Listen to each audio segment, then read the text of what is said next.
Assalamualaikum warahmatullahi wabarakatuh. Waalaikumsalam warahmatullahi wabarakatuh.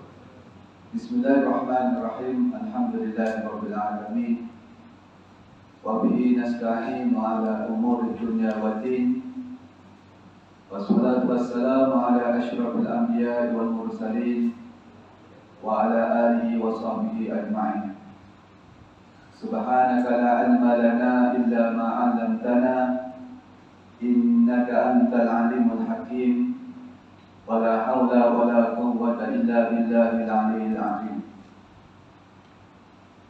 Rabbana iftah bainana wa baina qaumina bil haqq wa anta khairul fatihin. Allahumma arinal haqqa haqqan warzuqna ittiba'ah wa arinal batila batilan warzuqna ijtinabah.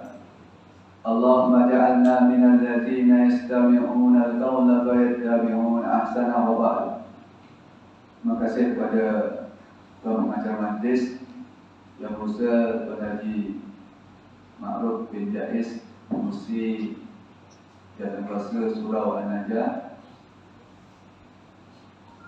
yang dihormati Tuan Imam Ahli Jawatankuasa Pegawai Surau, Tuan Haji Pengajar, anak-anak yang dirahmati Allah Subhanahu wa taala. Amin. Alhamdulillah, kita bersyukur kepada Allah Subhanahu wa taala dengan taufik dan hidayahnya kita pada malam ini kita dapat sama-sama berkumpul dalam surau yang penuh berkat ini dalam satu majlis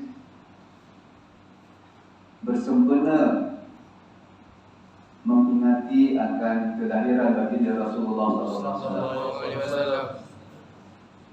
Kita bersyukur kerana kita hadir pada malam ini dengan niat yang sama untuk mendapatkan keredaan daripada Allah Subhanahu wa taala.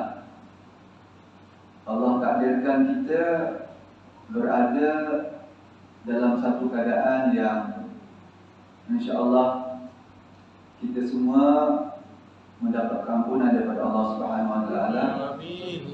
Di mana para malaikat memohonkan keampunan untuk kita. Mudah-mudahan kehadiran kita ini, tuan-tuan, puan-puan, memberikan manfaat yang besar kepada kita, bukan sahaja di dunia, malahan besok di akhir nanti, insya-Allah. Amin ya rabbal alamin. Tuan-tuan, puan-puan, hadirin hadirat rahmat Allah. Hari ini kalau kita lihat bahawa kita ini merupakan umat yang berada di akhir zaman. Dan kalau kita melihat kepada banyak hadis yang disampaikan oleh baginda Rasulullah sallallahu alaihi wasallam yang menceritakan tentang perihal akhir zaman dan tanda-tanda yang dunia ini akan hampir, yang dikatakan kiamat itu akan hampir, yang disampaikan oleh Nabi sallallahu alaihi wasallam. Tanda-tanda yang kecil tu, tuan-tuan, semuanya dah berlaku. Dia bukan sekadar berlaku dalam keadaan yang biasa, tetapi dia berlaku dalam keadaan yang luar biasa. Kalau kita lihat fitnah kepada agama itu semakin menjadi-jadi. Kalau kita lihat kemaksiatan yang dilakukan oleh umat manusia itu bukan lagi sesuatu yang janggal dilihat oleh masyarakat, tetapi telah menjadi perkara yang biasa, dan kalau tak dibuat dah jadi luar biasa pula. Bagi contoh, tuan-tuan, kalau kita lihat sesetengah dengan apa yang berlaku dalam masyarakat kita, walaupun kita alhamdulillah, tuan-tuan, setelah adanya satu gagasan ataupun satu dasar yang telah diterapkan dalam negara kita dengan dasar apa yang disebut sebagai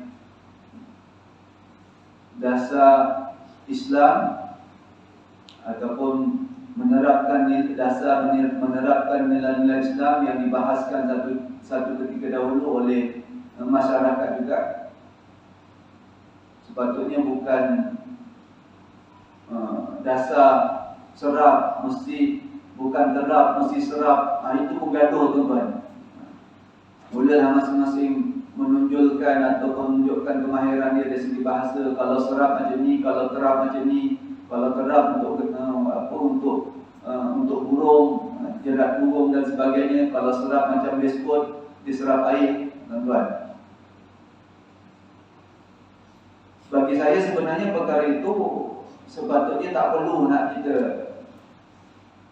berbesar-besarkan.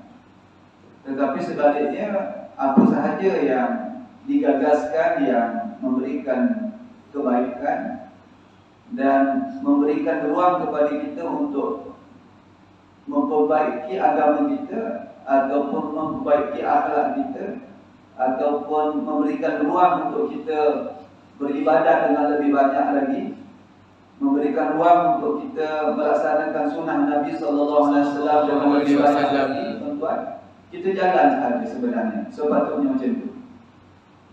Tapi perkara-perkara yang macam itu, tuan-tuan, dijadikan satu perbahasan yang panjang lebar, yang akhirnya bahas punya bahas, yang tukang bahas pun tak buat apa yang dibahas, tuan-tuan. Samalah macam ni, tuan-tuan. Apabila kita Allah Subhanahu Wa Taala uji dengan COVID-19, tak kiralah sama ada COVID-19 ni ciptaan manusia ke, ataupun sebaliknya, tuan-tuan, dia tetap ciptaan Allah Subhanahu Wa Taala. Dia tetap makhluk Allah Subhanahu Wa Taala. Dia tak boleh buat apa-apa, tuan-tuan, melainkan apa yang telah ditakdirkan oleh Allah Subhanahu Wa Taala. Jadi apabila kita berhadapan dengan ujian ini, tuan-tuan, maka keputusan daripada Jabatan Kuasa Fatwa di peringkat kebangsaan tutup masjid. Maka kita tak boleh datang ke masjid, kita tak boleh berjemaah di masjid, tuan-tuan. Jadi dibahaskan dalam media sosial macam-macam perkara yang dibangkitkan. Tunggulah bala, tunggulah itu, tunggulah ini, macam-macam yang diperkatakan oleh masyarakat. Tapi akhirnya apabila berlaku di fasa 4, tuan-tuan, kita dah boleh sembahyang kat masjid ramai-ramai. Dan kita kat negeri Johor, alhamdulillah, jarak pun dah tinggal setengah meter, tuan-tuan. Walaupun saya tahu ada setengah tempat tu bukan jarak setengah meter lagi, dah rapat pun, tuan-tuan. Ini satu nikmat, tuan-tuan, satu